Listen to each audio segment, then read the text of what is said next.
Three, two, one. Hey, good morning, good afternoon, or good evening. Not sure where you're at in the U.S. or around the world. Thanks for joining us on Baseball Outside the Box, the show that loves to interview baseball's best coaching minds who sometimes love the challenge, the status quo. Not everybody challenges the status quo, but that's okay. What we want to make sure is we want to thank you for allowing us to be in 100 countries. There are coaches in 100 countries listening to the show. That would only happen with our guests and also with all our listeners around the world. So thank you, everybody. And remember, go to Facebook, Peter Caliendo, go to our podcast. The audio goes on baseballoutsidethebox.com. And lastly, go to YouTube at Peter Caliendo. You'll see it there also live. Check us out. Hey, today we are going to talk pitching, baseball development, technology, all kinds of great stuff. But here's the interesting thing. That our guest, I got a few things in common. One of them is not playing in the big leagues because I didn't play there and I didn't have the talent to play there. So that's not one of them. But we do have some common things. One, we've been to Japan. He's played there. I've coached there. Two, we've been to Italy. Again, he's played there. I've coached there. There seems to be this pattern, but he's coached in the big leagues, minor leagues, and now he has his own complex in Minnesota. Let me welcome 17-year Major League player, actually played for 8 teams, 2 World Series rings, and 1 in Chicago where we're at. Think about that. As a coach, 2 World Series rings, played for the Hiroshima Toyo Carp in Japan, played in Rimini in Italy, was the bench coach for the Seattle MLB team. Let me welcome Jim Brower. Jim, how you doing, buddy? Hey, doing great. Thanks for having me.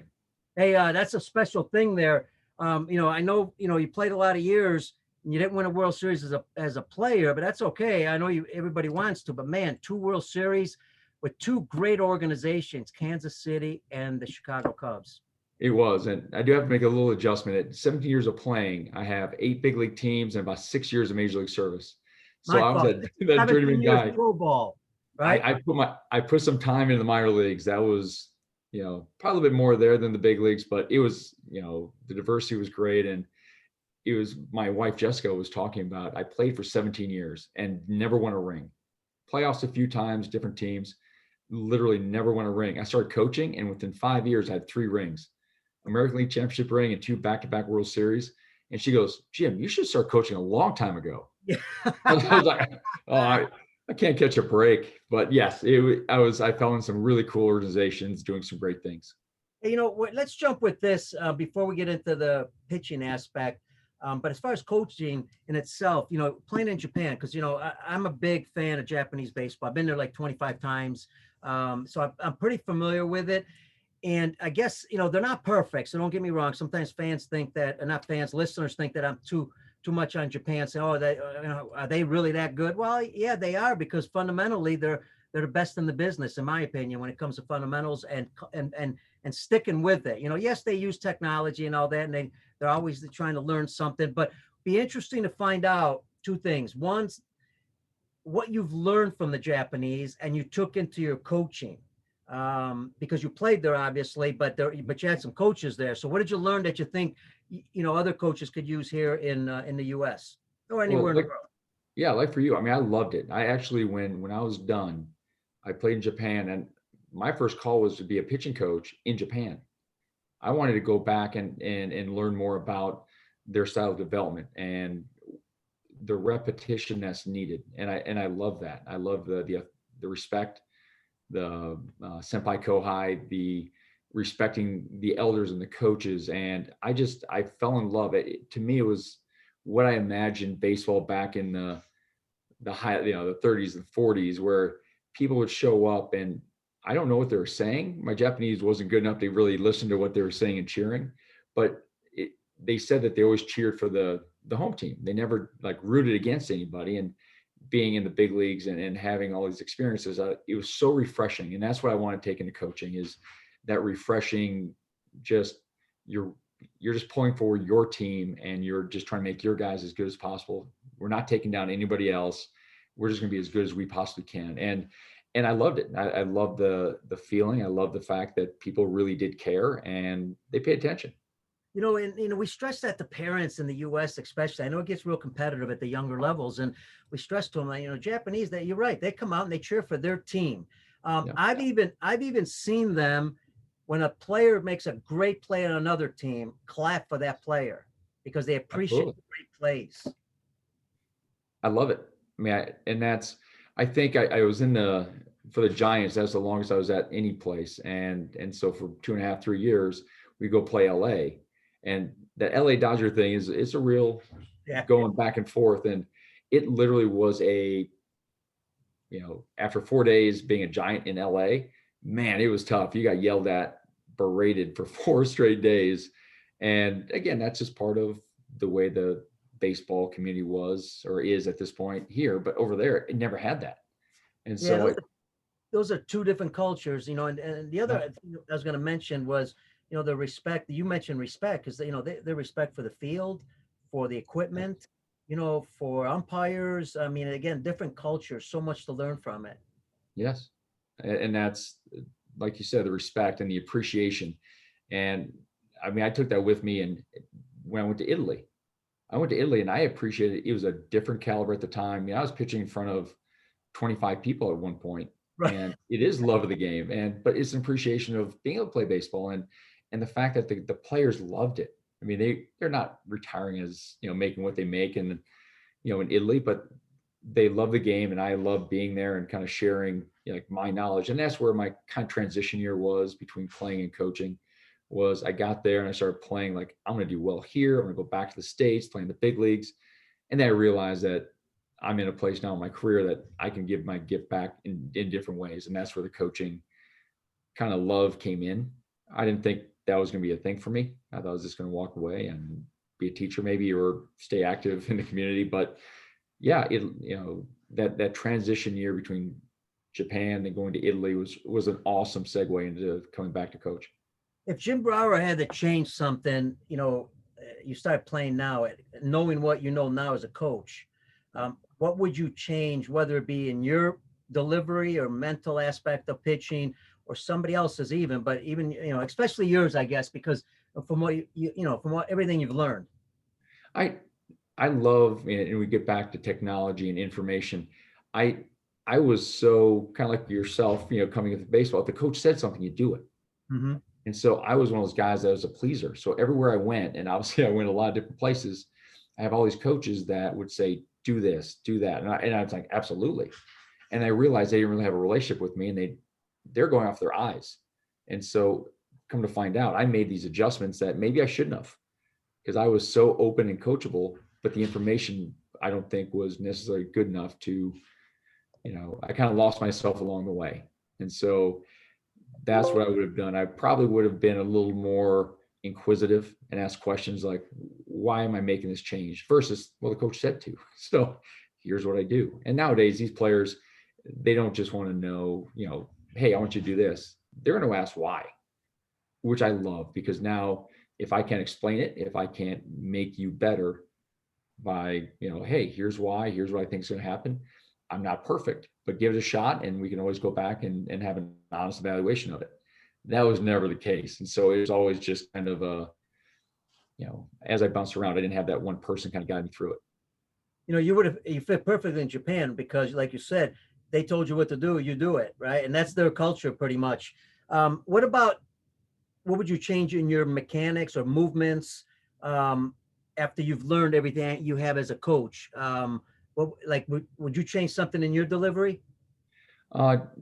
Delivery, I don't think so, but training I would. Like long toss. Once I started getting into, I know Alan, with Alan Jaeger back in 2005. That's another story of how I met Alan. But once I got to know him and learning how to train better, like listening to, instead of just kind of going through here's how many throws I make every day, just really opening it up and being, when I say listen to the arm, I teach kids up here all the time. And that's part of giving them direction. So instead of just do what I say, I want you to understand what we're trying to accomplish and, kind of put a little more onus on them. And that's what, I would have changed my training a little bit more and be probably a little more intense, because I could have. And just because of the way when I trained, sometimes I think I left stuff on the table that I shouldn't have. Interesting.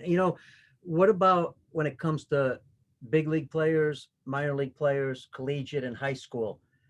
Big difference in what you're teaching, how to teach it, or is it pretty much the same overall? It's just maybe less in some areas and more in others? Yeah, it's foundationally for me, I love you work from the ground up. How good are you on your feet? Let's look at, how are you planting, posting, and then work up. And, you try to make as little impact as possible, like as little adjustment as I can to maybe get a big adjustment. And for the pro guys that I work with, and like during the day, the way my schedule works out during the day is college and pro guys. Obviously the college guys have gone back, but yeah, you give them a different level of information where here's the why. And then I have, whether it's force plates or different, things to kind of show them where they're losing out some power. And then we get the young guys, I work with 12, 13-year-olds that we need to move better. And you just stay behind them. You can show a video and you can see when they lift up and their foot's rocking all over the place when they go through the wind up, like, you're not grounded. Let's get back and be solid. And those are, so one, you can keep it simple, but it's the same foundational part, premise of be better on your feet, be grounded, and let's work our way up. And, direction, balance, all those things that, old school coaches had. And, I do the same thing, but it still transitions. And I just use the information a little differently. Like I can show the older guys more. Mm-hmm.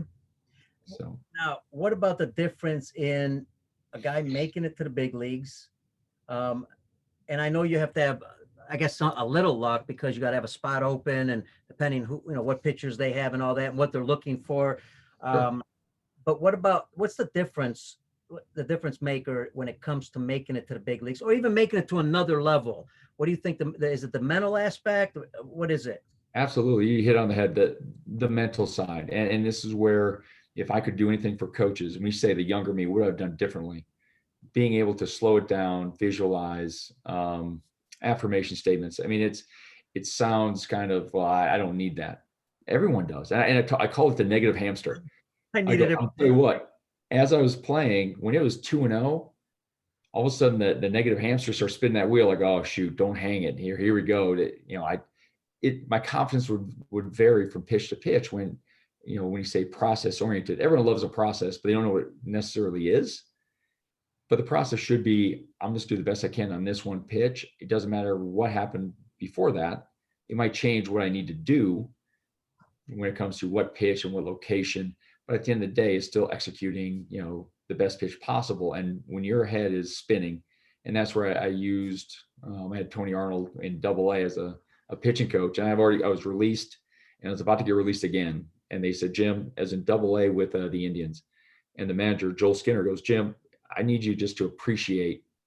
I had 2 terrible starts in a row. He goes, go out there and just enjoy it. Put your cleats on, and you never know what your last game's going to be. And then Tony Arnold goes, Jim, try this. And it was just having a pitch routine where I came up, I would look down, find a spot, take a deep breath, get my sign. I'd look at my spot again, come set and deliver. And I rattled off, I think 12 wins in a row, give or take. I was, it was in AA, kind of got myself back on the map. And, I was blessed to have a career after that. But it took an honest, Joel Skinner being honest that this could be it, appreciate what you're doing. And then I had a pitching coach have enough, because sometimes it's hard to make adjustments with kids that are on that brink of leaving, because some adjustments don't always work right off the bat. Right. But he put himself out there and said, give this a shot. And going back to coachability, I was like, absolutely. I truly had nothing to lose. I was just told I'm almost out the door anyways. So I did it, and I pass it on to as many kids as I can. Yeah, and speaking about kids, because that's where it really all starts, and we talk about it on the show. So I know folks, I'm going to be repetitive, but I just believe in it so much. We're talking about long-term development, developing young players for a long-term, so they play longer, baseball. A lot of times they say, well, a lot of kids drop out at 12, 13 because of other things. Okay, I get that. They drop out for other things, but I also know that they drop out because they don't like it anymore. And there's a lot of reasons for it, whether it's coaching, whether it's failure, whatever it may be. But if you're training long-term, I think they'll stay in the game longer. And part of that long term is what we just talked about, and that is the mental aspect of it. Yeah. That's got to start when they're young. I mean, you can't wait till they get to high school, college, because by then it's going to be hard to try to deal with the failure aspect of it. How do you deal with that with your young kids and that come to your program? Part of your training, let's look at your training at your facility. Part of that has got to be the mental part, right? How does that work when you're working with their skills also? Yeah, and that's how it all starts. Anything I say, I run a 12-week program. The first 4 weeks, it is movement based. What can you do? What can you not do? I'm not going to ask you to do something right off the bat first week when I haven't even seen you before, and make adjustments. So it's get to know the player, start having conversations about, especially the younger kids, about breathing. Don't hold your breath. When you're talking about rhythm, people talk mechanics. Elbow up, hand up, instead of take a deep breath, come set, let it out. I mean, it's giving them guidance. And young kids, honestly, they're all in. I mean, they'll do whatever. Now, if you don't start early, as they get older, like 17, 18, and they've never really been a part of it, then it gets weird. Then they kind of look around like, why am I doing this? But the 10, 12, I mean, you can have them close their eyes and do a 2-minute deep breath, and you just count it out for them. And they may or may not know if it works, but they do it and they're like, oh, okay, let's go run bases. So you can start, and that's the whole thing about whether it's pre-work, post-work. 12-year-olds can fall out of bed and not, probably get hurt. They can just throw. But you start the foundation. You start the foundation of, before you touch a baseball, let's just see how your arm feels, whether it's J-band, stretching, active warm-up, whatever the case may be. And so same thing with the mental skills. It's, where are you looking? The number of kids that their eyes are just searching as they're pitching. They can't throw a strike, and you're like, are you looking at anything? And they literally will say, well, I think I'm more out here. I'm like, yeah, your head's out here, and I need to throw a strike over here. That doesn't help us. So yes, and that to me goes down to more, like less mechanical stuff and more the mental skills and the next level of training. That's a great point too. Looking, I think that's something that we all assume, well, you should look at. It's kind of like hitting, right? You should look at the ball. Well, it's easier said than done, because it's not that easy sometimes. Our body might move wrong, and that's why we can't look at a ball when we're hitting. When it comes to pitching, what are we looking at? Does that change for individual pitchers, whether it be prior to throwing and also the target? Yeah, I think from what I've seen now, there's no 100% in any of this, but when I have a young pitcher that's starting to learn a curveball, I'll put him on like this pro edge trainer where when you throw it, you aim high and it goes low. So you have to commit to the spot though. But a lot of kids just look at the glove and just throw to the glove, and they can't throw a strike. And so what you do is you have to move your eyes. You have to shift focus until you get good enough and you have a feel like, well, then you can just look at the glove and the ball just magically gets there. But a lot of times it doesn't. So you have to kind of shift. And we talk about making adjustments. These kids don't know how to make an adjustment. You'll see them, bounce curveball after curveball after curveball. And then if you stop and say, okay, how are you going to what are you going to do different? Yeah. And they're like, I have no idea. Well, let's just try this. And so then start here. And is it a Band-Aid fix? Possibly. But at the end of the day, you're trying to get them to repeat some quality. And by changing their eyesight, that is as minimal of an adjustment as you can make. Now, arm slots and weight and distribution and planting, those are hard. These kids don't always get that feel, but you can watch their eyes and say, and one of the best, coaches that I had like growing up would always watch a bullpen not from the behind the mound, but by the catcher. He'd watch the guy throw up the slope, because as he's going, he could watch his eyes, he can watch his alignment. He had a better sense, and it took away the results. And that gave me, and I talked to a lot of coaches about that. And that's when I do coaching clinics, the most impactful coach for me is the one that can kind of go halfway between home and the pitcher's mound, watch the pitcher. And as he's throwing, it's either yes or no. Like if you're working on something and you see it, say yes. And it doesn't matter where the ball went, because the pitcher, if you're behind him, you say yes, and he pulls that ball 10 feet to the left, you lose credibility to the guy, even though you're right. The pitcher's like, wait a second, I just missed by 10 feet. You saw that. How is that right? But if you're halfway down and you're just watching him and you say yes, and that ball whistles, right by your head, you're like, I don't care. I'm watching you. And again, that's the process. The process is if you repeat better mechanics over time, you're absolutely going to find the control, but you got to give it up early. You got to give it up while you're making these adjustments on the mound. And I think everyone has heard, if you're working over the rubber, over home plate suffers.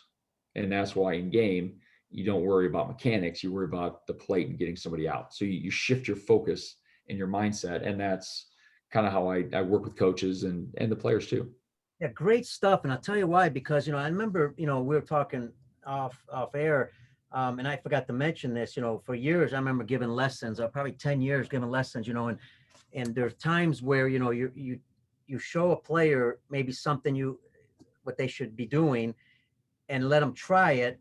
But you have to explain that because you're doing it, you're thinking about it. So that ball may not end up where you want it to because your thought process is on your movement pattern, let's say, or whatever your adjustment is. So the ball may not always end up in the right spot because when you throw a strike, there's a mental process too, right? That goes along with the body. Instant gratification. That's awesome. I mean, that felt good. And there's not a lot of quick fixes. If somebody has them, they can send them over to me. You give me a tweak that I can get 5 miles an hour right now, I'm in. But there are things that it just takes time and kids. And the other thing that, when I talk to coaches, process oriented, and I do live in Minnesota and I call it Minnesota long toss, but we throw into nets. Yeah. So we back up, we throw into nets, and I have to explain to families and the players that I'd rather you do that, especially with the younger kids, the 10, 11, 12-year-olds, because you'll see their mechanics. You're like, oh, they need some help. Now, if you line them up in front of a net, you can tell them to do something and they can do it. And it takes all the stress away from trying to hit somebody in the chest, because the number of times I've lined kids up and they start to play catch, and as soon as they throw it over somebody's head, they go right back to their crappy mechanics because at least I can control it. I mean, I'm not going to hurt anybody. And so what that does, it takes the pressure away from the result. And by throwing into a net, I literally now can walk behind them, take a video and say, here's what you're doing well, here's what you're not. And if they do it well, I'm like, yes, that's it. And they get happy. And I know for a fact, I just saw where that ball went. He would have missed his spot by 15 feet. I mean, it wouldn't have been close, but it doesn't matter. He doesn't have that letdown of, wait a second, I didn't even come close. And that's, you can be really, really impactful for young kids. And I do it with my, the college guys too. The professional guys would rather not throw into a net. And they're at a different level, but even college on down, anytime you make mechanical adjustments, I like throwing to nets because it becomes, what are you feeling? Don't worry about the results because I don't care. Yeah. And, that's one of the things that I like to go through. That reminds me, some of them actually during the pandemic had to throw into in their hotels, into their beds, because they put them up, and they were pitching in their room where they were talking about MLB networks. They had no choice. They had to throw into a bed at that time. You mentioned, and I think key words here, one, balance, because I'm going to stick with young kids just for a second here, because they struggle with their balance. That's natural, right? I mean, their muscles aren't fully developed. The coordination's not there. The other part is the grip, because, whether people, and I think coaches at the young levels need to understand this, whether they like it or not, that ball's too big for a lot of young kids. It's like you and I throwing a 12-inch or 16-inch softball. So between those two, their balance and their grip, what are some adjustments? And I know it's a process, as you mentioned, it's going to take some time, but what are some of the adjustments that you can make to help them? Well, for the grip, I love putting just the old electrical tape, or, putting some marker around the middle, so you have a line through the middle of a baseball. And as their hands get bigger, you try to keep that, the line right in the middle of the fingers, thumb underneath, so it's not on the side. And that's where they get those bad habits of the ball's really big, so they palm it. Right. But again, if they have small hands, then you can do the old pitchfork, put the middle finger right on the middle of the line, the other two off the side. At least they're coming through the middle of a baseball, so it's staying straight. And then as their hands get bigger, then you start to shift, that line in between the middle finger and the index finger, thumb underneath. And for balance, to me, once you have them focus on when they lift, it's not about the traditional lift your leg up and down 4 or 5 times before you throw. Right. More importantly for me, it's when they lift their leg up, I don't want your foot to move. Mm. And it's amazing how if that foot doesn't move, it kind of locks in the rest of the mechanics. And so whether you call it athletic drift, whether it's they don't get stuck, and that's where the balance comes into play. When that foot is wobbling, they literally will kind of lean back and they get caught. But when it's grounded, they lift, and then now they have a base to push off of. So I try to really focus on the back foot when it comes to balance. And if you have good balance, usually the alignment where they land, let's say they step way open or way closed. If you're better on that back foot, you push out of the back of the heel or like below the ankle, you get a really good, like, I never draw a line and say, hey, step on this line. I like to be straight, because I've seen a lot of crappy mechanics open up, swing, swinging door, knee, and land on the line. And you're like, yay, I'm on the line. I'm like, oh, but you got there terribly. So let's work on getting, a little bit better down the slope. And I think, for balance, I love the, like the PVC pipe where you just kind of put it on their hamstrings. And I tell like 12-year-olds, have you ever slid down a railing? And they're all like, absolutely. So imagine you're sliding down a railing here. Wow. So when you lift your leg, you're sliding down this railing. And so what they do is they now are moving kind of, directionally way better. They're not leaning forward. They understand, conceptually, like, well, if I'm on a railing, I got to be more balanced.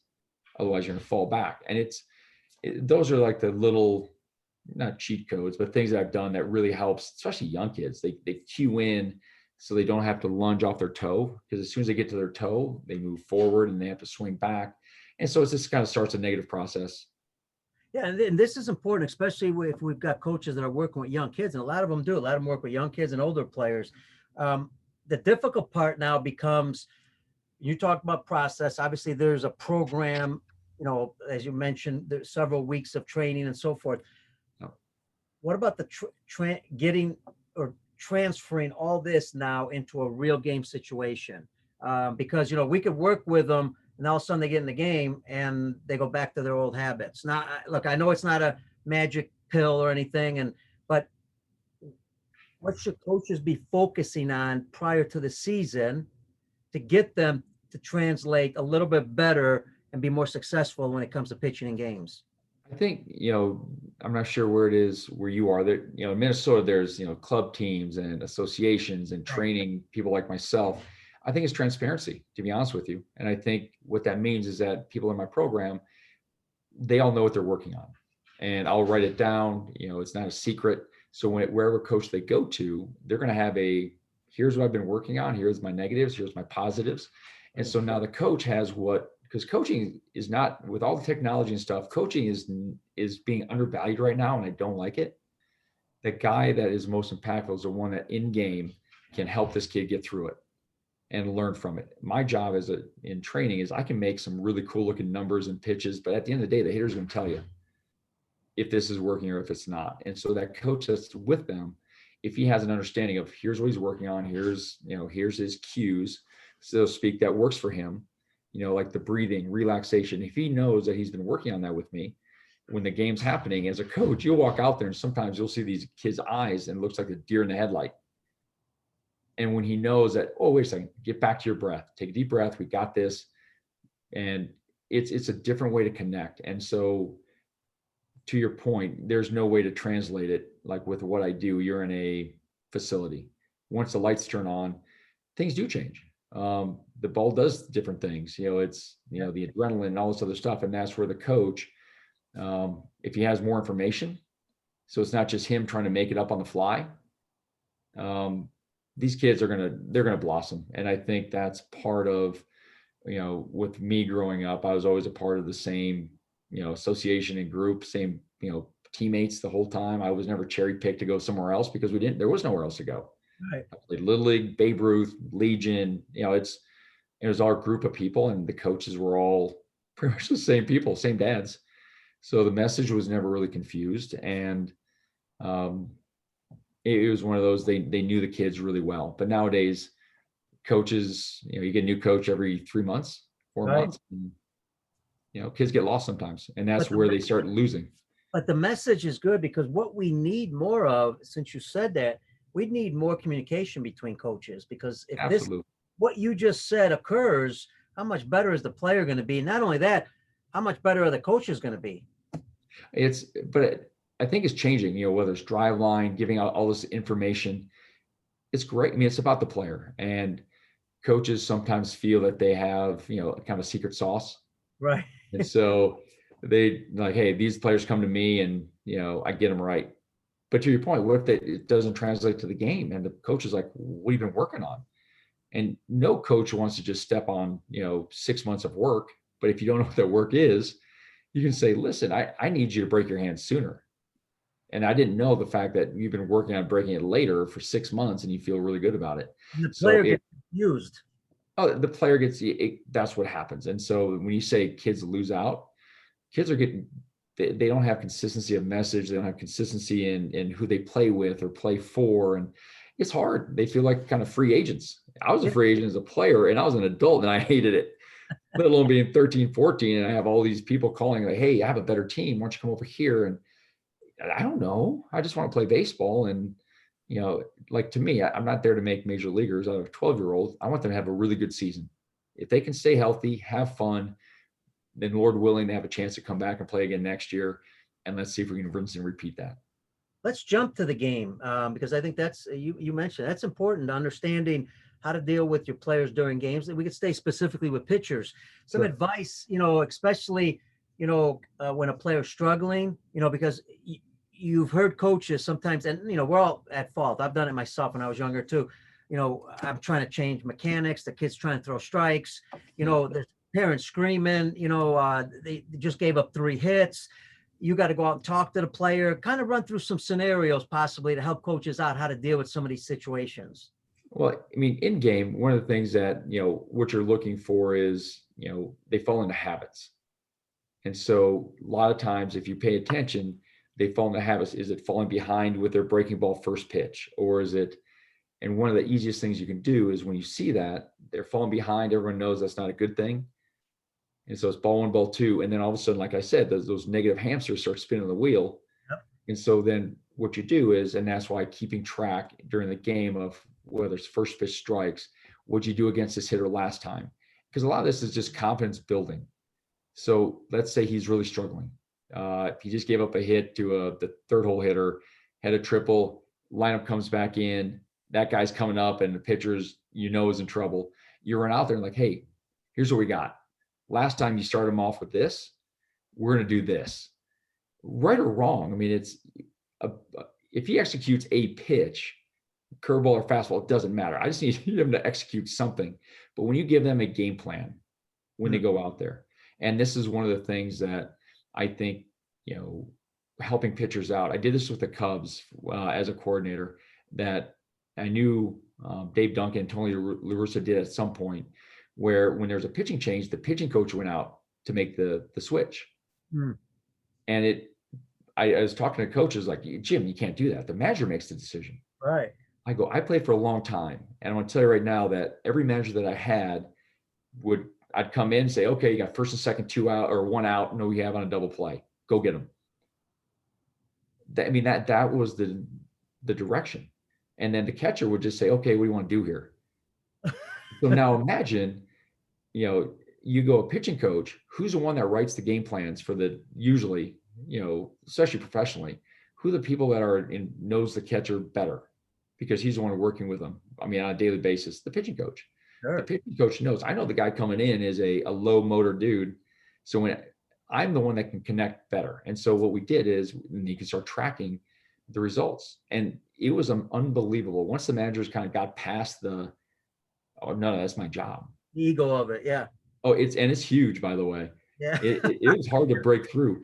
I kept trying to say, no, you make the decision who comes in, when they come in. But if there's runners on base, because the amount of times that as a pitching coach, the pitcher would come in, throw a first pitch breaking ball, get smoked. And they're like, this guy, all he hits is breaking balls. And Jim, go fix them. So you go out there and try to fix them, but 2 runs have already scored.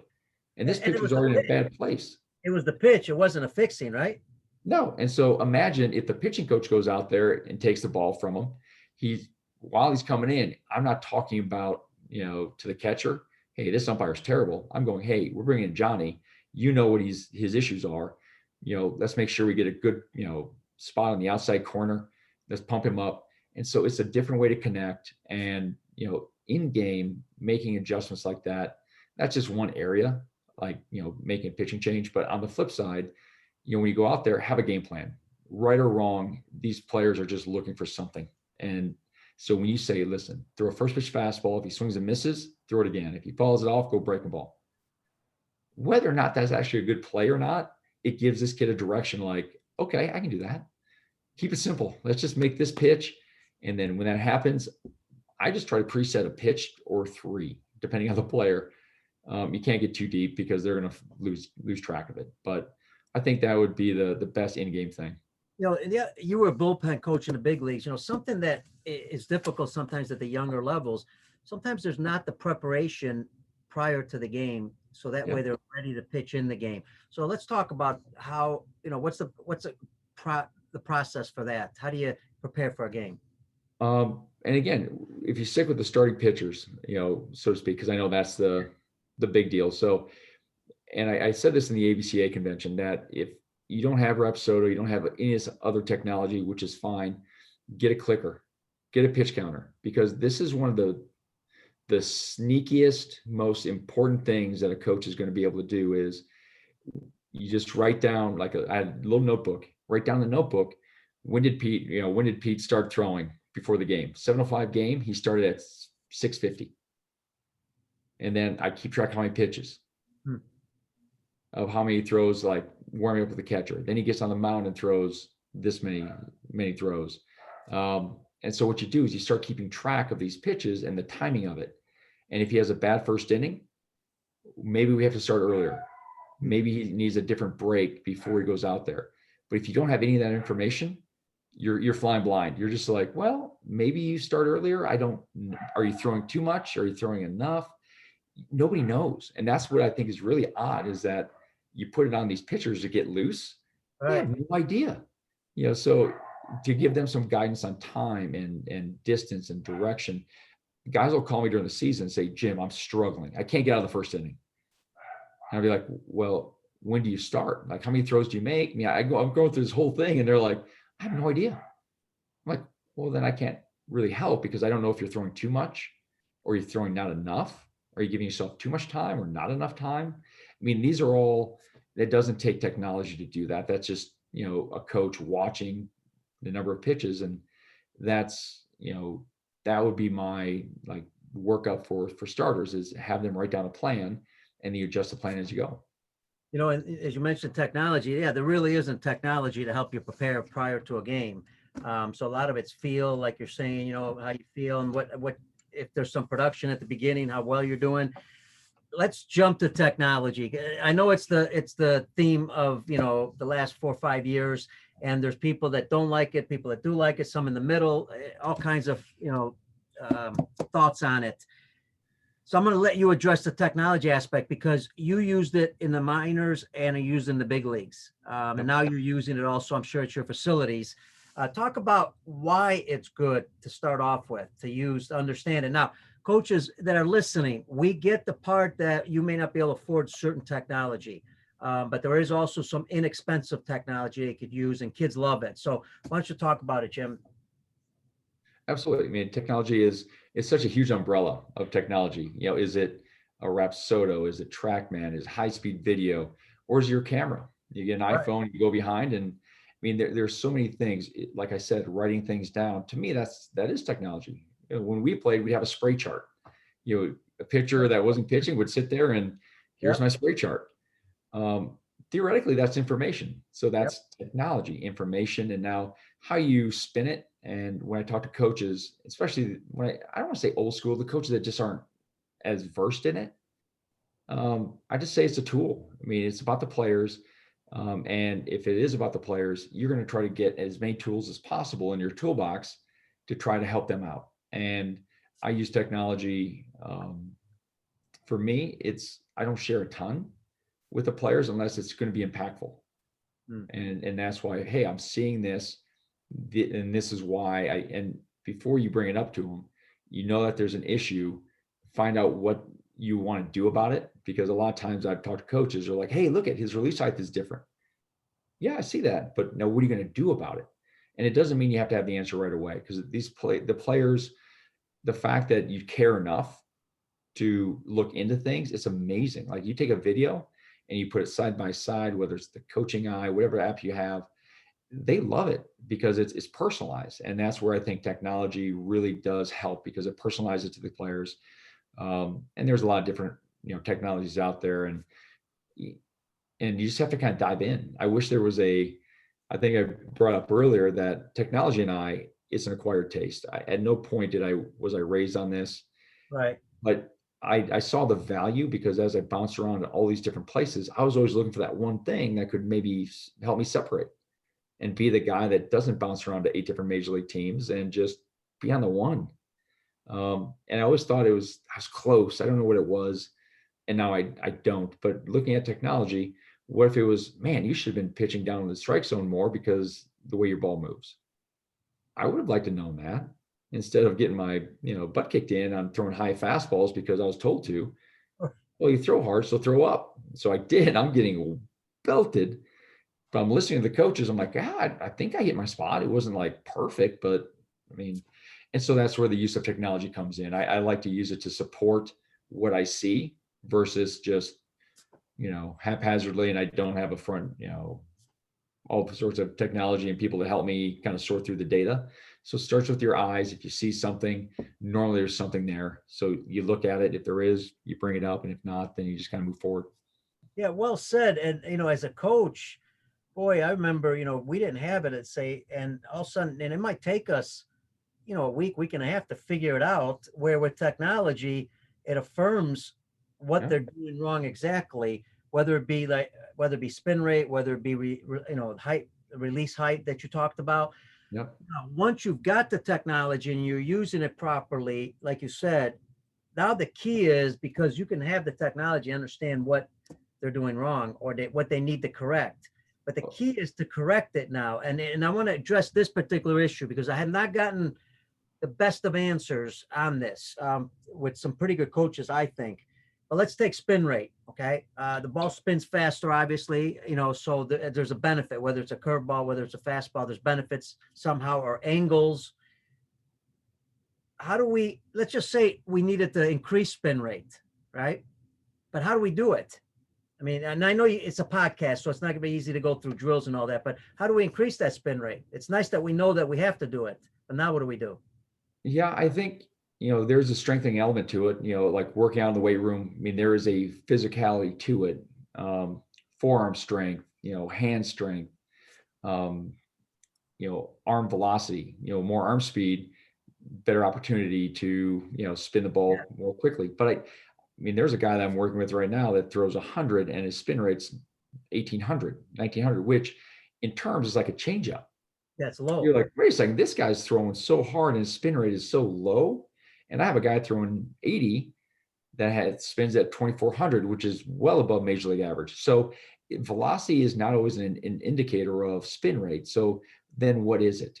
There's hand speed, and that's where going back, checking out grips.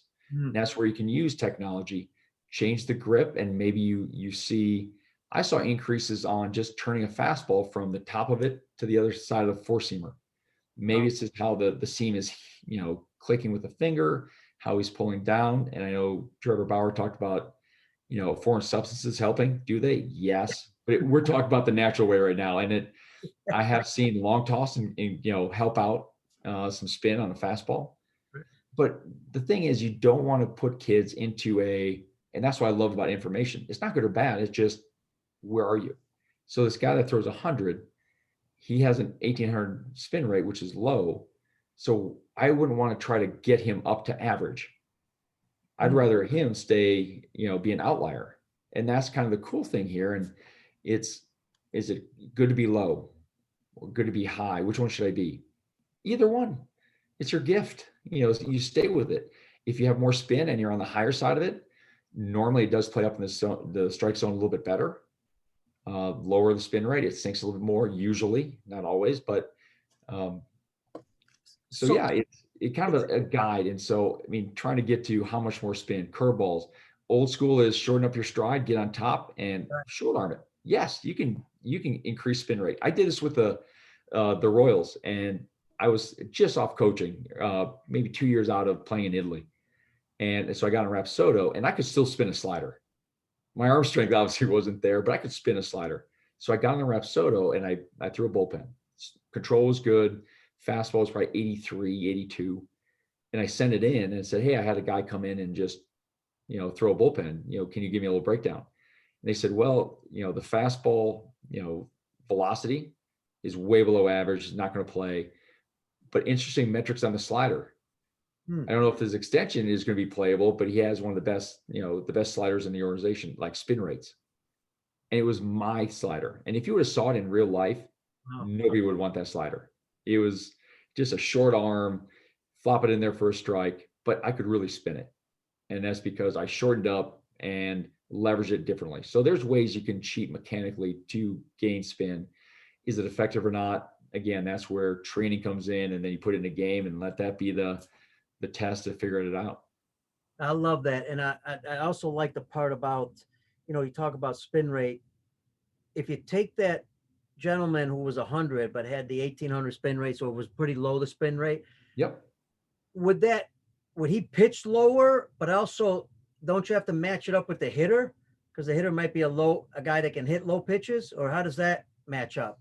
I love that. And, we talk about that cat and mouse game. Yeah. Do you stay with your strength? Do you go against their weakness? That is awesome. And again, that's going to be a huge podcast, going back and forth. What do you do? Relievers, hey, stay with your strengths. Starters, you got to pitch to their weaknesses because you have more pitches. I mean, it's the give and take. And the other part of the spin, and this is why, just because you have a low spin rate doesn't mean that you don't pitch in the top of the zone. Why? It depends on how you release it. This guy has a very low arm like release, and he's really tall, so he has more of an uphill plane, they call it. So even though that thing doesn't spin, he throws it 100, and he's coming at an angle that it just doesn't have time to sit, even though it's 1800. So you can't really, and that's where, when I talked at the ABCA again, you can't just look at one metric to make a decision on a pitcher or classification. You have to kind of look at it holistically. And that's why when I talk to the coaches, get into it. Look at like a Rapsodo and use your eyes like, oh, I like that pitch. And you look and see what it looks like.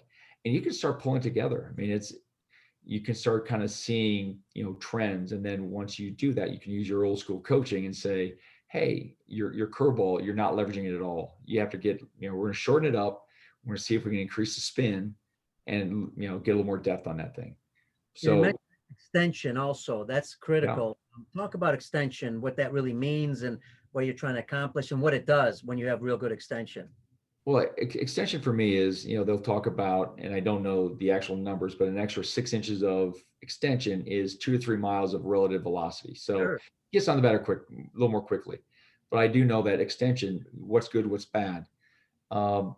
You don't want to lose leverage of pitches like a curveball. If you get so far out there that you can't literally get on top and pull down with force, then the spin might be okay and the break is decent, but you're never going to be able to leverage the pitcher, as well as if you do shorten it up, whether, shorten it up, get it down, get your hand on top. All these cues that, it may or may not work with the player, but what it can do is that if you do shorten extension, you can leverage pitches differently. The farther you get out, then yes, the ball will move a little differently. And that's when you start playing this game of what's better, what's not. And that's where you use your eyes. The hitters will let you know, but it's a really good thing. And that's, trying to find what a player, because sometimes you'll get a player that does towel drills that he's sitting there jumping down the mound with this huge extension. I'm like, that is not the answer. So put that thing away and let's get the foot down. And then we rotate instead of trying to jump through a spot, because right now all your pitches are just watered down and go very horizontal because there's no way for you to get over that front side.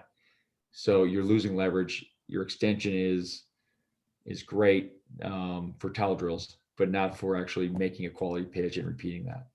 When you talk about extension, would it be more for the fastball? Because like you said, it may not matter for the curveball. You may not want to be as extended, but fastballs, you do want to be more extended from the standpoint of, like you said, the visual aspect, the ball comes on quicker onto the hitter.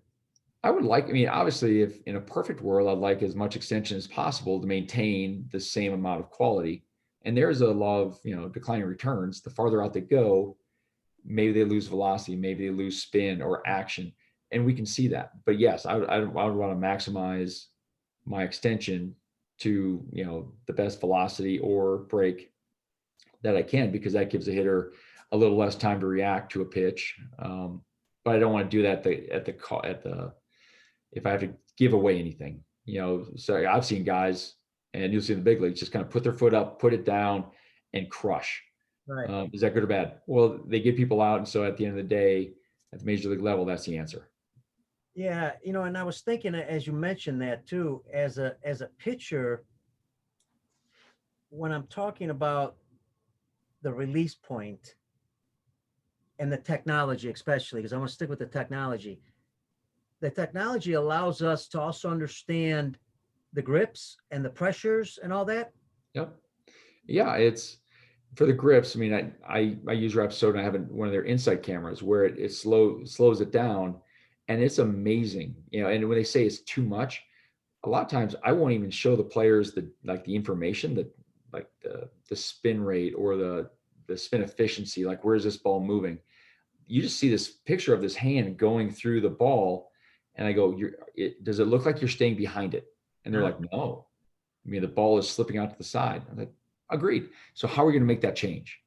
And so then that's when they start either changing the grip, and you can see the grip on some of these. And I'll do it on my iPhone. I'll put it on slow-mo on my iPhone and just, enlarge it. And then as they throw, it's amazing what you can see. Now, it may not be the depth and the clarity, which Right. I think is impactful, but for the coaches that don't have access to that kind of technology, which I get, pull out your phone and, you put a little slow-mo on it from behind, and you put it closer to that window. You hold it up, and it's kind of by their throwing window. And you can see where the number of times I've seen guys throw curveballs and they literally take the back of their hand through it. I'm like, they can't feel that. And as soon as I show it to them, I'm like, well, that's weird. And so then, yes, it is. And so let's try to make an adjustment. And so I use video a ton that way. And it's not, when you say expensive technology, phones are expensive, but I have to have mine anyway. So Yeah.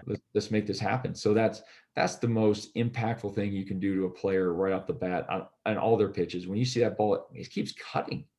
Well, here's why. And you show it to them, they're like, yeah, that's weird. And so then, yes, then you go then you can absolutely see by moving the fingers on the baseball, catching a seam differently, a little different thought process. You can show them within 2 pitches that there it is. That's the adjustment you need to make. And for a young coach, not young coaches, but for coaches working with young kids, that's why I think it's so important, because, young kids have a lot of issues because they're just starting off. So if Yep. grip alone, I could have great movement. Like people call it movement patterns, mechanics, whatever you want to call them, but direction. I could have great balance. I could have a lot of great stuff. But if my grip is wrong, or if the ball's too big and I'm not gripping it properly, that ball's going to shoot out and go somewhere else, even though your body's doing the right thing. And the technology could really help these coaches understand that grip, which is so critical. Isn't the grip the last thing pretty much that happens at the end? It is. There's the ways that you do it. Now, if you, like you said, if you kind of refine the mechanics and they're still cutting through a baseball, then yeah, you track up the chain. It's one of those, as you're going through, is it important? Yes, consistency is huge. And so when you see these kids with bad grips, and it doesn't never starts that way, to your point. I mean, they got small hands. These balls for these 10-year-olds are huge. So then you have to just be very attentive. Like every year I start off, doesn't matter what age group I'm working with, let me see how holds your fastball. And then that's how we start. And amazing thing is they'll all do it right sometimes. Like they'll go like this, and then you go and watch them play catch, and all of a sudden they're like this. You're like, no. And that's where you show a video and like, oh, I had no idea. Like, well, because sometimes they're really good at, this is what it should be. Right. But in real life, and it happened to me, Leo Mazzoni called me out on one of them. I was throwing a fastball. I'm a right-hander, throwing it away, and it would always cut. And I threw sinkers and sliders, and that thing, I couldn't throw a fastball away to save my life for a strike. And so he goes, hey, Jim, you see your forcing grip. I showed it to him. If I had a ball here, imagine it was turned off center. He goes, that's a cutter. And I looked, I'm like, no, that's my fastball. Because I threw so many sliders in my life that cross seam felt comfortable. And so for the rest of the year in the big leagues, I literally had to turn that ball and like hook a seam correctly. And it felt awful Mm. because I fell into a bad habit with a grip. And I mean, I was an older player at the time, and habits, you do fall into those, and grip is huge because that I'm not saying it dominated, but I was way better at throwing that pitch than I needed to just by holding on to that ball differently. But that's why when I remember when I was younger, coaches would always say, "But just try this grip or try this grip," because you never know. Even when you're trying different grips, something could happen differently. Yeah. That's why I mean, even nowadays, right? Guys throw curveballs with different grips. One grip works for you, another one works for me, different type. Um, Let me ask you, because we're coming to the end, Jim, and this has been great. No, it's awesome. I want to finish it off with we're seeing, whether people like it or not, we're seeing more and more injuries than we used to in some ways. Now, a lot of it has to do with velocity because guys are throwing harder, not just in the big leagues. Young kids are throwing harder. Oh, I think absolutely. people understand that what's happening, why the injuries are occurring. But I guess the question is, what can we do about it? What are some of the things that you train your pitchers to understand, to do consistently, to try to reduce the chances of an injury? Honestly, if there's a technology out there that I think is being underutilized is Motus, the Mm. Motus sleeve, the chip. And what I say about that is workload management. How much are they throwing? Kids are playing year round. Is that good or bad? I mean, that's a debate for another day. But getting back to what I talked about earlier is transparency. These kids are going from a fall club to a winter training with me to their spring high school coaches to their summer. They got PBR, they got showcases, they got their Legion team, and nobody knows how much they're throwing. And so to me, that documentation, that's why the coaches having more transparency, like what I'll do in the winter is like, this is how much they've been throwing. I keep track kind of by minutes. Here's what they're going to do by the end of my program so that I can pass that along and be a good steward of their arm to the next coach. And so the next coach then will have the opportunity to add on to this player. Because again, it's the player's, profile. It's his plan. So now at the end of the year, when parents ask, COVID kind of screwed things up because there wasn't a lot of throwing and playing being done. But in a normal year, they'll ask me like, Jim, should you be doing this? I don't know how much you've been throwing. And then parents and kids, they just go back to the old school. Well, we're supposed to take 3 months off. Well, but if you haven't thrown that much, then I don't know. And so then we're just guessing. And I think with the all the technology that we have right now, I think a clicker or at least taking some time to write down how much he threw in a bullpen on a piece of paper, you take that time and at the end of a season, you're going to have a detailed look for the most part. Now it doesn't have to do the pitch or throw because they're throwing in the outfield. There's a lot of ambient throws out there in baseball, but when we talk about the leverage pitches, the throwing programs, the games, the bullpens, the growth days, they'll call it, like long toss days. Give us an idea of, how much is he throwing 5 days a week, 3 days a week? And it's, once you see that, you can kind of get an idea of, arm health. I've had a lot of success with that, start just document it. And then we can work in workload breaks, and there's technology you can use to kind of see that slow decline. And that's where everything kind of comes together. And it's finally coming together with different coaches at the lower level, amateur levels, the coaches at all these different teams just get along. I know that everybody wants them year round because it is a business, and it also is for the kid. You want consistency of message. I get it. I've heard it. But how much have they been throwing? Have they been working out? A lot of the times now, these workout facilities, they train, these kids are 13 lifting weights and getting, big. Mm-hmm. And then they'll come to my throwing program and I have no idea they're working out. They're getting big. I get it. And all of a sudden, if somebody gets hurt in my throwing program, which I've been very blessed for it not to happen, what if they were lifting heavy upper body that day and they came in and threw a bullpen? If he gets hurt, they don't go to the weightlifting, the strength conditioning, they go to the arm program. Yeah. So, and I think that's part of when you look at injuries is the integration of the strength training, which is huge, especially up here in Minnesota. I'm sure it's everywhere if it's here. We're probably the last to go through all this, but the strength training, I need to know if they're working out. If so, what are you doing? So then I can start doing my bullpens differently. I'm not going to do my bullpen the day you do your full body lift. You come to me, we're not throwing a bullpen. I mean, your body isn't, you need to have some time. And so that balanced communication, it's a lot. And I think, amateur is way understaffed to be able to handle something like that. And it does come down to the parents, because at the end of the day, I hate to say it, the parents are the ones that are seeing all these different coaches, all these different facilities, and try to get as much information to them as possible. Yeah, and we talk about it on the show a lot. Whether you like it or not, parents are going to be part of the program. That's their kids. The kids going home, they're going to talk to their kids about it. So why not educate the parents along with the coaches and players? Now we're on that three-pronged system where the communication's clear. And on your Motus sleeve, here we go again. If you can afford it, good technology, because it saves a whole lot of time writing things down, because that tracks everything for you. I believe it tracks arm angle too, and all kinds of other things, which you don't have to worry about as far as writing it down. It is. And I think, shoot, I get no kickbacks for this, but the ones that I have, I think it was like $200 for the sleeve and the chip. And it literally, it's been a game changer. And I use it with a 27-year-old professional guy that all he does is throw hard, and that's what he's used to. And all of a sudden I started teaching him, difference between volume of throws and effort level. And all of a sudden now his velocities are gaining, because his body isn't at 60% effort all the time. He's able to get to 100%, physically feeling good. And so that the guys that say I throw harder in game than, in a bullpen, is because they need that adrenaline to get them to the next level, because they overtrain more than likely.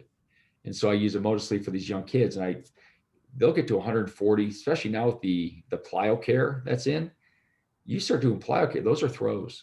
Yes. And they'll throw 50 to 60 throws on a plyo care wall, no workup. Like, they don't go easy. They pick up something heavy and they throw the crap out of it.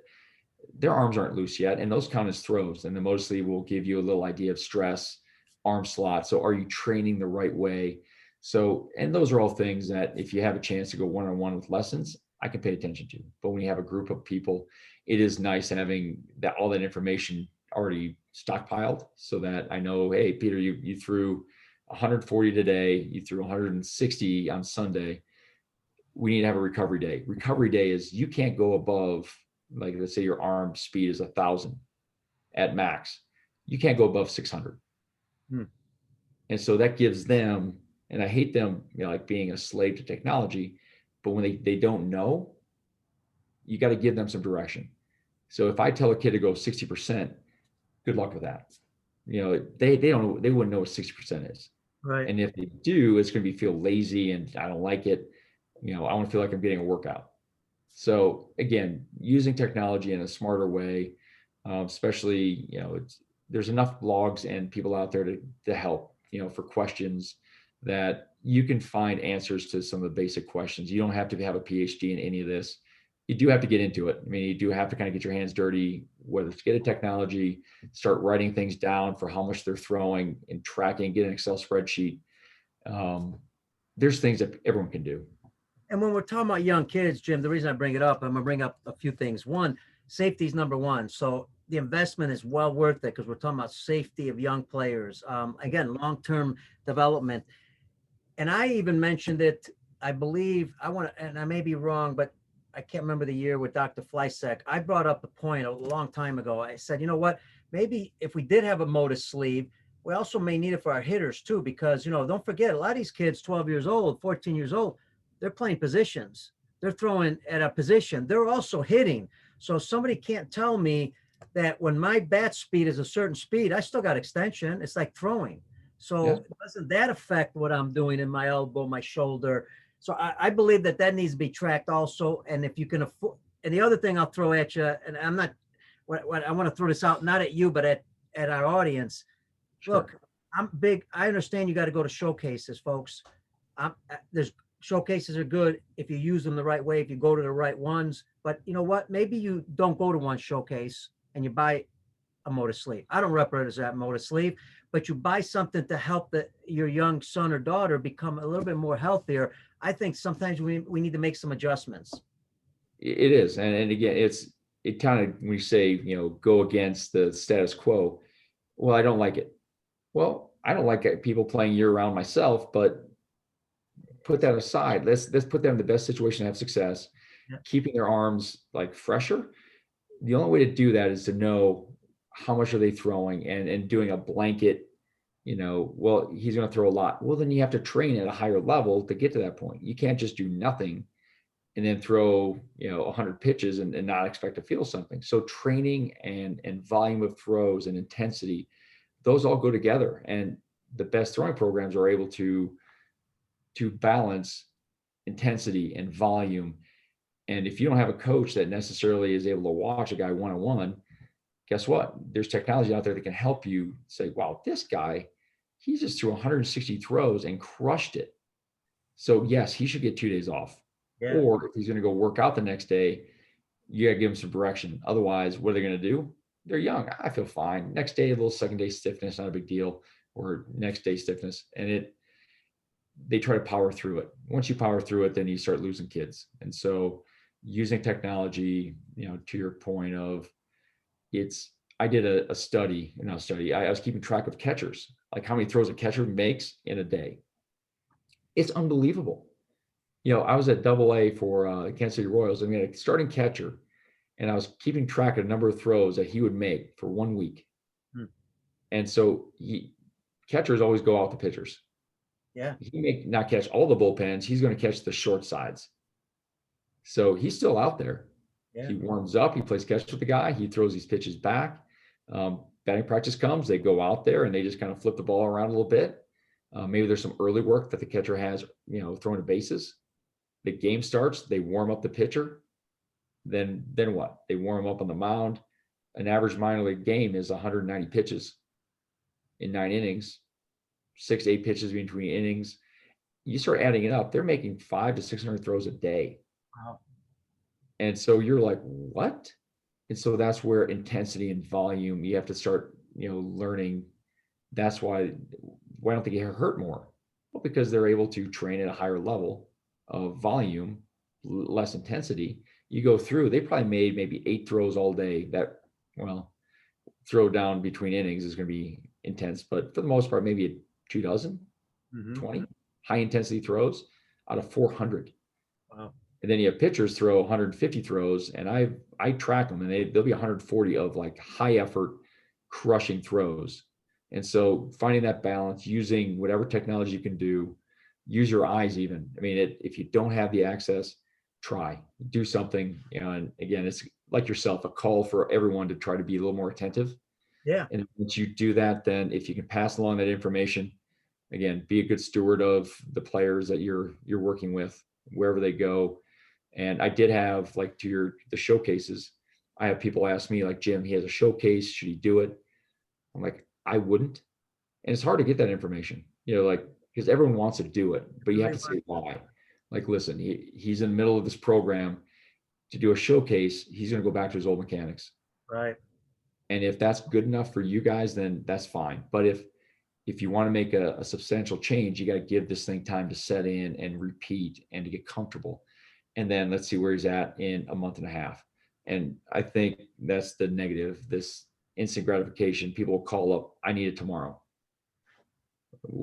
Why? I mean, it's, what is the showcase? Is it that important? Well, arm health is number one. That's, everyone wants to talk about velocity, but you get hurt, you're stuck. Yep. It didn't know where to go. So if you don't put health number one, you go to my website. I don't put velocity on my website because yes, I want people to throw harder, but if I get you to move better, I can keep you healthier. Nobody knows how to keep people healthy, but I want to do the best that I can by putting movement first. Arm health is the priority, and then Lord willing, that all kind of moves towards higher velocities. If it works, great. If it doesn't, I want you to have a great experience playing. Yeah, when you mentioned showcases, I just want to mention this too. I'm from Illinois, you're Minnesota. Those kids going to a showcase at Christmas time, that's even worse because they're not even ready for that. They haven't even played. They may be thrown indoors. That's a big concern of mine, especially for pitchers. Your website, browerbaseball.com, correct? That's it. I'll put it on the website. We'll get it out on social media also. And, you mentioned recovery, so I just want to kind of mention this. in the recovery aspect, you said you have to reduce the velocity aspect of it. Now, does that mean you could shorten the distance maybe, or what are some ways to recover better? For me, I still like, going through the motions, and some people will say, long toss afterwards. I'm a big believer in taking down the intensity and still getting throws in up to a certain distance. And I put it into like for me, a straight recovery day would be 90 to 120 feet. Hmm. Um, I love long toss. I love stretching it out. But you have to find breaks of time for me that, depending on the player, makes sense. What is their training regimen like? But a lot of players, if you're a little sore, yes, you stop. But we do need to get the body moving again. Let's get the arm moving at a lower intensity and see if we can just do some arm, when I say arm slot, let's get it moving in the direction, get the blood moving, let's do some activities, whether it's plyo care. There's so many good like things nowadays, like these tools that I never had. Hmm. And now I was blessed to stay healthy, but that doesn't mean, just because it happened to me, I'm the 1% of the 1%ers. So you don't go off of what I did. Right. Most of the guys that I played with in high school, why they stopped playing? They got hurt. Yeah. So then why can't we use them as the example of doing things that, I hear people all the time, well, I did this, I got the big leagues and I never had to do it, so I would never teach this. Well, you're the 1% of the 1%ers. That's why you hear all the stories of these parents like, man, I got hurt in Little League. I got hurt, in high school or college. I wanted to keep playing. And then you can easily just dismiss it like, well, you got to be really good at playing the big leagues. Or you can say, injury is an issue. I was blessed to be able to not do all these, prehab, post work. But you don't go off of me. I'm not going to make this 12-year-old I'm working with, well, Scherzer can do this, so I'm going to let you do it. He is as elite as you get, man. And so it's trying to find that buffer and opening up your mind for different tools that can help these players stay healthy, recover better, and and trying it. And then also having discussions with the players. How do you feel? Is it working? And that's where you use technology, because not everything is for everybody. I have a lot of different things I put players through. They all do it, but by the end, they all have their own little, their direction. Yeah, I feel like I'm that guy. I'm the bumper rails in when you bowl. Hmm. I know where you want to go. I can't make it go straight. I'm sorry, I'm not that good. But I think there's some ways I can help you go the direction that you want to. I want you to, have self-discovery. I want you to kind of find this out on your own. But if I see you kind of going off the rails a little bit of what I've seen, that's where my experience comes in. Let's go ahead and kind of get you back in this direction. And I feel that, that is a way that coaches can keep learning and use technology, because those are just tools. And I want to use any tool possible to try to keep these kids going the direction that they want. That's a great analogy, and really what coaching is all about, teaching. I know a half hour ago I said we're almost coming to the end, so you're probably wondering when is the end. No, this is awesome for me. I love it. But I will close it with this. Here's the last one. We're going to jump completely to nothing to do with pitching. Right. And I want to ask you this because here you are, I've listened to Theo Epstein talk, and I've tried to, read articles and see how they do things. I saw how when he was in Boston, how he got Schilling, I think it was, to pitch for him. All this stuff, that how good he is, but you had to get hired by him. So I want you to talk about what you did to impress a guy like Theo Epstein, because, there's a lot of young coaches out there trying to go to the next level. And it could be at any level, and they're trying to get a job. It's not easy because the Cubs and their organization, they do their homework big time. So what advice, what did you do to impress somebody like Theo Epstein to hire you?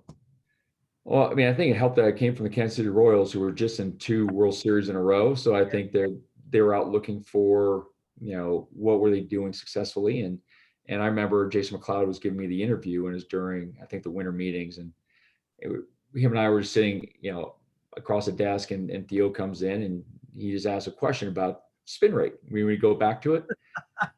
He goes, if you have a pitcher with high spin rate, what would you do with it? And then my answer was, well, in general, high spin rate, especially over a certain level, I want to pitch more in the top of the strike zone, because I feel that, through my experiences and what I've seen, has a better chance to play. And there's other factors that go into it, but that's where I'd like to do. I had to go through and find the outliers and pitch top of the zone and see where it goes.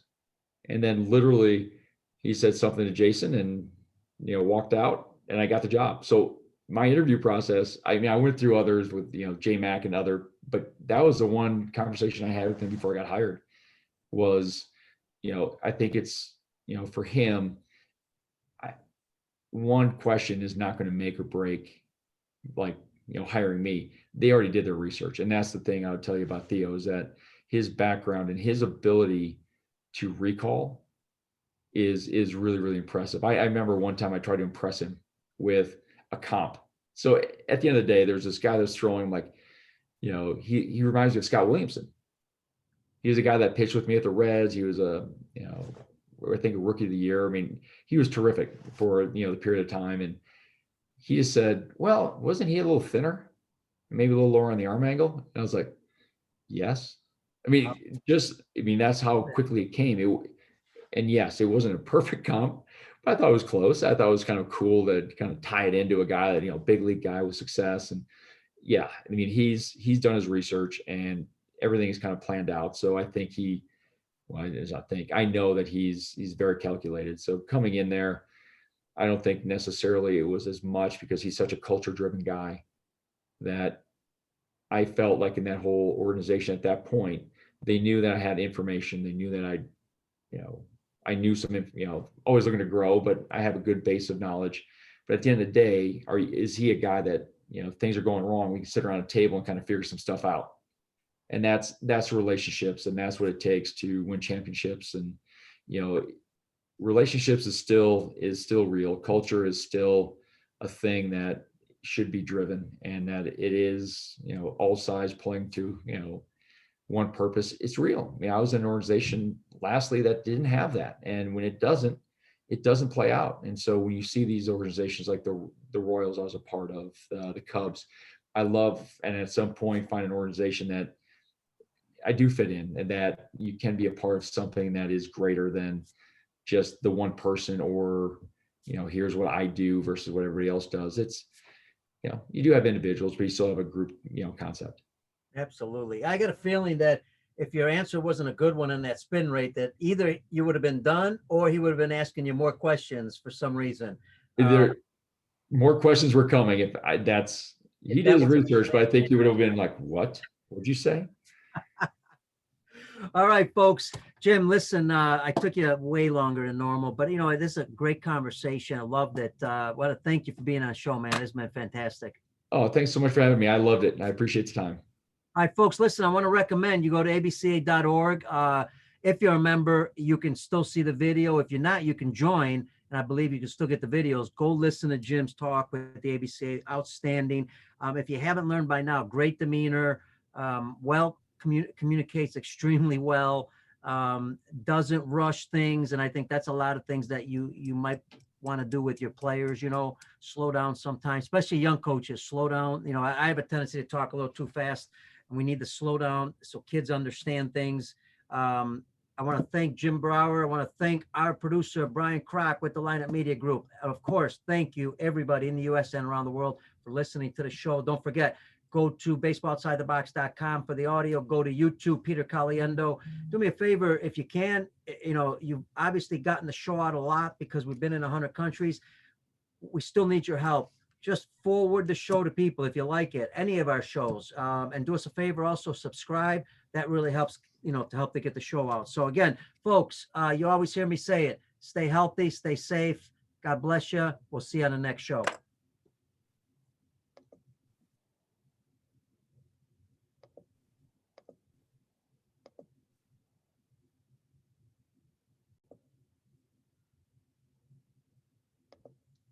I think I know